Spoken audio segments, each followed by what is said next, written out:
حياكم الله. رسالتي لكل السوريين يا عمي، اليوم الحرب حربنا حق ضد باطل، مو حرب اقليات ولا حرب مكونات ولا حرب سلطة يا عيني. بسوريا ما في مكونات، في سوري ومانك سوري، في شريف، في وطني، وفي خاين، وفي عميل. ما في شيء اسمه مكونات. هي البلد بلدنا، هي كل السوريين، الكل بده يدافع عنها يا عيني. انت جاي بلد عمرها آلاف السنين، جاي انت بدك تقسمها؟ لك ولا ناخذ روحك قبل ما تفكر.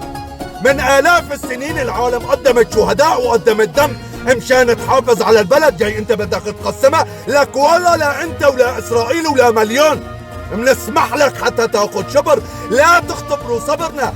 اللي موجودين بسوريا هن اهل المعارك واهل الحروب. لا تختبروا صبر العالم، لان صبرنا عن جد نفد خالصين. لسه عم تتآمروا وعم تتعاملوا، ومع هاد ومع هاد حي الله واحد تتآمروا معه، وخيانة وعمالة، ولك طلعت من مناخيرنا الخيانة. لا تختبروا صبرنا، لأني وصلت معنا إلى آخر شيء. والله ناخذ لوستك وما تقرب على سوريا. اوعك تفكر.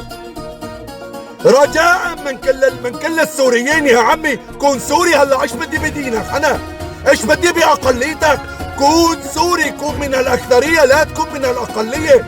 سوريا للكل، كل العالم بدها تدافع عنها. طبعا السوريين مو الخونه والعملاء. عاشت سوريا حره ابيه، وعاش الشعب السوري. حياكم الله. كونوا ايد وحده مشان الله يا زلمه.